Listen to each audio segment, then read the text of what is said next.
ডুমুরিয়া উপজেলা বিএনপির সাবেক সভাপতি ও উপজেলা পরিষদের সাবেক চেয়ারম্যান খান আলী মনসুরের ষষ্ঠ মৃত্যুবার্ষিকী আজ বৃহস্পতিবার ১৬ জানুয়ারি পালিত হয়েছে। ২০১৯ সালের আজকের এই দিনে সকাল ৭:৩০টার দিকে ৬০ বছর বয়সে হৃদযন্ত্রের ক্রিয়া বন্ধ হয়ে ইন্তেকাল করেন তিনি। মৃত্যুকালে তিনি স্ত্রী, এক ছেলে ও এক মেয়ে সহ অসংখ্য গুণগ্রহী রেখে যান।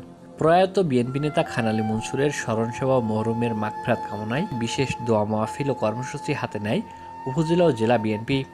বৃহস্পতিবার বিকেল ৩টায় ডুমুরিয়া ঈদগাহ ময়দানে স্মরণসভা, দোয়া মাহফিল সহ তার কবর জিয়ারত করে ডুমুরিয়া উপজেলা বিএনপি। এতে প্রধান অতিথি হিসেবে উপস্থিত ছিলেন বিএনপি নেতা মোল্লা মোশাররফ হোসেন মফিজ। একই সাথে খুলনা জেলা বিএনপির কার্যালয়ে জনপ্রিয় এই প্রয়াত নেতার ষষ্ঠ মৃত্যুবার্ষিকী উপলক্ষে দোয়া মাহফিল অনুষ্ঠিত হয়েছে। এ সময় তার অবদান, জনপ্রিয়তা ও কর্মকাণ্ড স্মরণ করেন মাহফিলের প্রধান অতিথি মহানগর বিএনপির আহ্বায়ক অ্যাডভোকেট শফিকুল আলম মোনা সহ জেলা ও মহানগরের নেতৃবৃন্দ।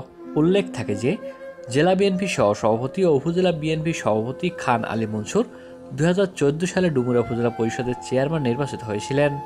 এছাড়া তিনি ডুমুরিয়া উপজেলার ১০ নম্বর ভান্ডারপাড়া ইউনিয়ন পরিষদের বারবার নির্বাচিত চেয়ারম্যানও ছিলেন তিনি। গাজী মাসুম, নিউজ 26, ডুমুরিয়া, খুলনা।